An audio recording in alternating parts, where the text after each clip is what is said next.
Un roi sans trône, sans carrosse et même sans couronne. Ce n'est autre que le deuxième couronnement du roi Charles III. Cet événement a fait lever plus d'un sourcil dans le monde entier.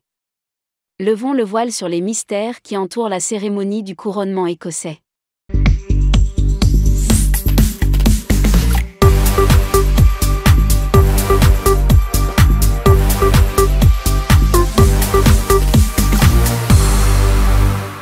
La semaine dernière, le roi Charles s'est rendu en Écosse pour une série de cérémonies de couronnement. Avec des visites officielles à son actif et des vagues d'Écossais en adoration, sa présence a été fortement ressentie. À ses côtés, la reine Camilla et la princesse Anne ont marqué les esprits en organisant un événement grandiose dans leur résidence locale, le palais de Holyrood.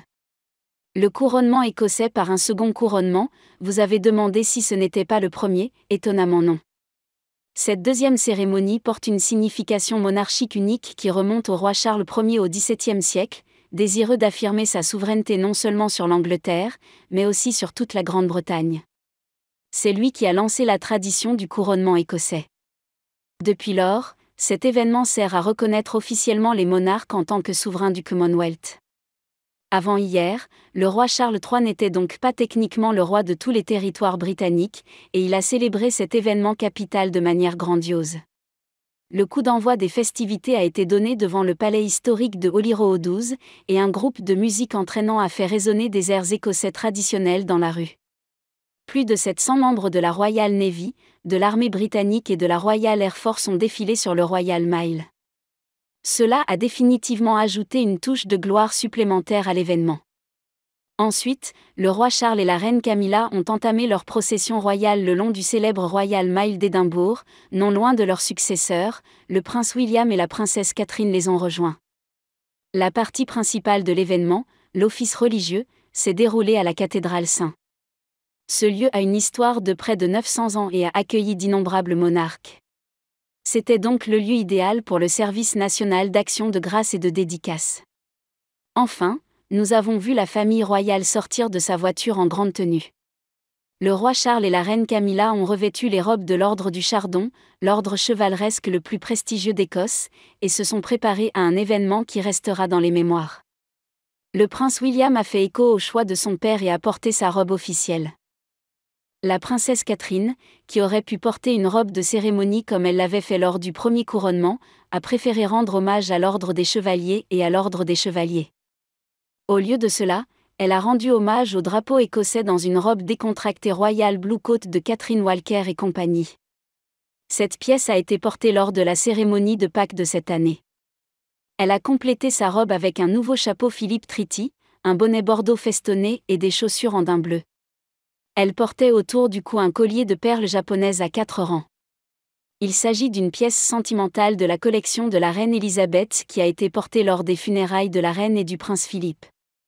De toute évidence, Kate l'utilise comme un symbole de la génération précédente de la monarchie. Il est intéressant de noter que les enfants royaux, le prince George, la princesse Charlotte et le prince Louis, étaient absents de cet événement officiel. Cette décision a laissé le public perplexe. Lors du couronnement à Londres, le prince George avait joué un rôle important en tant que page d'honneur du roi Charles, prouvant ainsi qu'il était prêt à assumer des fonctions royales. La princesse Charlotte et le prince Louis ont également participé à de récents rassemblements officiels, mais tous les autres membres importants de la famille royale manquaient à l'appel. Nous n'avons même pas vu les frères et sœurs du roi Charles, la princesse et le prince Andrew, ainsi que le prince Édouard. Peut-être ce couronnement est-il réservé aux Écossais et à tous ceux qui portent des titres écossais. Après tout, le prince William et la princesse Catherine portent les titres écossais de duc et duchesse de Rothesay, ce qui explique sans doute leur présence. À l'intérieur de l'église, le prince William et la princesse Catherine se sont assis symboliquement à côté du roi et de la reine. Les initiés royaux y ont vu un signe fort de leur volonté d'assumer des responsabilités monarchiques. Nous connaissons déjà le cérémonial du couronnement, divisé en 6 parties, qui a eu lieu lors d'un événement antérieur. Il comprend la reconnaissance rituelle, le serment du roi de respecter la loi et l'Église d'Angleterre, suivi de l'onction cachée et de la remise des insignes. L'Église cette fois-ci a été raccourcie et réduite. En particulier, nous n'avons pas vu les insignes habituels des rois, comme la couronne impériale d'État et la couronne de Saint-Édouard. D'autres pièces officielles, comme le sceptre d'Orban, manquent également à l'appel, comme la raison pour laquelle l'Écosse a fait transporter ses propres joyaux de la couronne sous escorte militaire et policière sécurisée avant la cérémonie. Les projecteurs étaient braqués sur la couronne d'Écosse, le plus ancien joyau de la couronne conservé dans les îles britanniques. Cette pièce en or massif du XVIe siècle, ornée de grosses perles et d'autres pierres précieuses, a été en possession de plusieurs monarques. Par le symbole de cette couronne, nous nous engageons à être loyaux et à croire que vous régnez en tant que roi au service de tout votre peuple. En outre, le roi Charles a reçu un sceptre ancien symbolisant son autorité. Au cours de la cérémonie, la pierre de Scone ou pierre de la destinée a occupé une place d'honneur. L'automne dernier, elle a quitté l'Écosse pour Londres à l'occasion du couronnement de Charles à l'abbaye de Westminster, en mai. Le couronnement de Charles comportait un élément nouveau. Habituellement, les monarques reçoivent la sorte d'état, un cadeau du pape Jules II datant du XVIe siècle.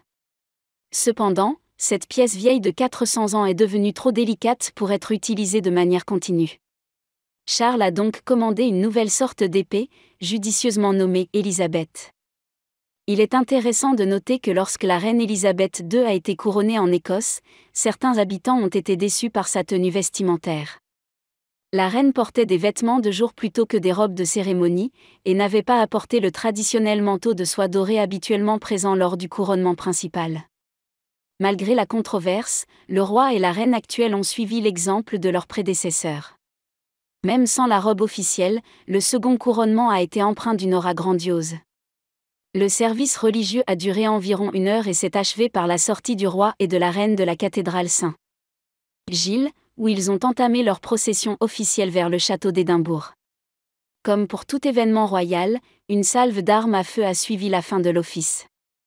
Cette fois-ci, la salve a été moins importante, puisqu'elle n'a donné lieu qu'à 21 tirs. Mais que serait une célébration royale sans un défilé aérien de la RAF marquant la fin du segment officiel des couronnements écossais? La Royal Air Force a fait flotter dans le ciel les couleurs nationales, le rouge, le bleu et le blanc. Habituellement, lors de ce rituel, la famille royale salue les fans depuis le balcon du palais. Cependant, il n'y avait pas d'endroit spécial pour saluer les gens dans le palais de Holyrood 12. Le roi, la reine et les héritiers du trône sont donc sortis quelques minutes pour regarder le spectacle aérien. Les membres de la famille royale se sont ensuite retirés à l'intérieur pour des festivités privées. Bien que des milliers de fans de la famille royale aient envahi Edinburgh Street, tout le monde n'était pas content. Environ 200 manifestants anti-monarchie se sont installés à l'extérieur de la cathédrale. Ils ont scandé « Pas mon roi » pendant la cérémonie. Ils